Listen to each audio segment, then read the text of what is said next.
नशिबाला नवरा चांगला नाही मिळाला ना साहेब, बाईला टोपलं घेऊन रस्त्यावर यावं लागतं। भाजी घ्या भाजी, भाजी घ्या भाजी, हिरवी हिरवी गार भाजी। ओ साहेब भाजी घ्या भाजी, हिरवी हिरवी भाजी आहे बघा, घ्या। ओ भाजीवाले मावशी, काय काय भाजी आणा इकडे।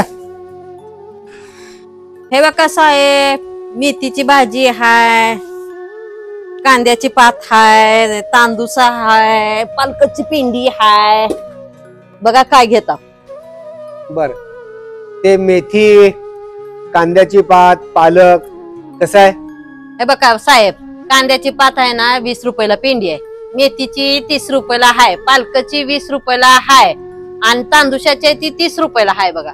नाही हो, एवढा कुठे महाग असतो का भाजीपाला? मॉल मध्ये गेल्यावर तुम्ही भाव करताव का? हॉटेल मध्ये जेवायला गेल्यावर बी भाव करत ना। कपडे घ्यायला गेल्यावर तिथं सुद्धा तुमची घासाघीस नसती हो, म्हणेल तेवढा दाम देताव, आणि आमच्या गरीबाच्या भाजीलाच इथं मात्र लय घासाघीस करणार। अहो 20 रुपयासाठी घासाघीस करता, तिथं हजारानं कपडे घेता तवा घासाघीस करत ना, आणि गरीबापाशीच कशासाठी हो एवढी घासाघीस? तुमचं ना नुसतं लुबाडायचं काम आहे। त्याउंदा पाऊस पाणी लय झालंय, त्यामुळे शेतात भाजीपाला पिकला नाही, बाजारात भाज्यांची आवक कमी आहे, त्यामुळे एवढी महागाई व। हे बरं आहे बघा, पाऊस जास्त झाला, पूर आला, भाजीपालाच पिकला नाही, पाऊस कमी पडला त्यामुळे भाजीपाला पिकला नाही, ही असली कारण सांगायची आणि लुबाडायची, हेच काम चालू आहे तुमचं। अहो साहेब, आमच्या कष्टाची तुम्हाला जाणीव नाही साहेब। अहो त्या मंडईत जागा मिळत नाही म्हणून फुटपाथवर बसतोय, तर तिथे बी लोक, कॉर्पोरेशनचे लोक हप्ता मागतात, आणि म्हणून तिथे हप्ता देऊ नये म्हणून पाठी डोक्यावर घेऊन सगळे दारोदार दारोदार हिंडून भाजी विकतोय, आणि तुम्ही म्हणतोय लुबाडतोय। काय लुबाडणार आहे हो साहेब?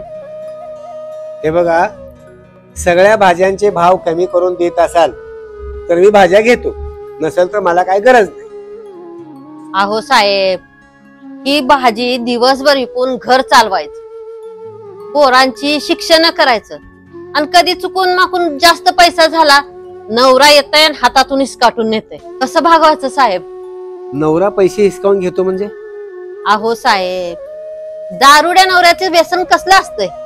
बायकोला हाणायचं आणि हाय ती पैसे काढून न्यायचं, तिनं घर चालवू दे, नाहीतर मुलाला शिकवू दे, इकडं नाहीतर तिकडं काढी लागू दे, त्याला काय घेणं देणं बेवड्याला?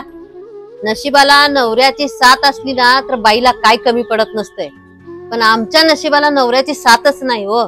दिवसभर डोक्यावर पाठी घेऊन वनवन वनवन भाजी ऐकायचं, त्या बकबकल्याला नजरा चुकवायचं आणि कुटुंब चालवायचं, काय दुःख असतं त्या बाईच्या जीवाला माहित आहे हो साहेब। नशिबाला नवरा चांगला नाही मिळाला ना साहेब, बाईला टोपलं घेऊन रस्त्यावर यावं लागतं। जाऊ द्या साहेब, तुम्हाला काय भावानं घ्यायचे ते घ्या, आज माझ्या पोऱ्याची कॉलेजची फी भरायची, तुम्हाला काय पैसे द्यायचे ते द्या, पण माझी भाजी घ्या।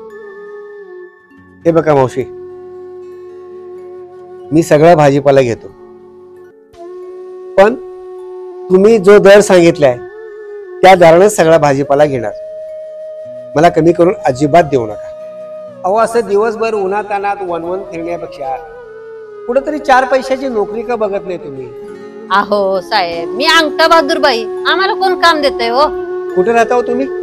मी हनुमान नगर झोपडपट्टीत राहते साहेब। हे बघा, तुमचं शिक्षण कमी झालं असलं तरी तुम्हाला आमच्या कंपनीमध्ये साफसफाई करणाऱ्या बाईची एक जागा रिकामी आहे, ते काम तुम्हाला खूप चांगलं जमेल, तर तिथं तुम्ही या, पगारही चांगला आहे, 15-20 हजार पगार आहे, मग या आलेल्या पगारातून तुम्ही तुमच्या मुलांचा शिक्षणाचा खर्च करू शकता, शिवाय राहायला क्वार्टर मिळेल तुम्हाला, आणि आमची कंपनी सामाजिक क्षेत्रामध्ये सुद्धा काम करते, आमच्या कंपनीचं स्वतःचं व्यसनमुक्ती केंद्र आहे, तिथं तुमच्या मिस्टरांना काही दिवस ठेवूया, मग त्यांचं व्यसन सुटल्यानंतर त्यांनाही सिक्युरिटी गार्ड म्हणून कामावर घेऊया। हा, तर हे बघा, हे माझं कार्ड आहे, उद्या कार्ड घेऊन या, तुम्हाला नक्की तिथं कामाला लावतो। हे घ्या।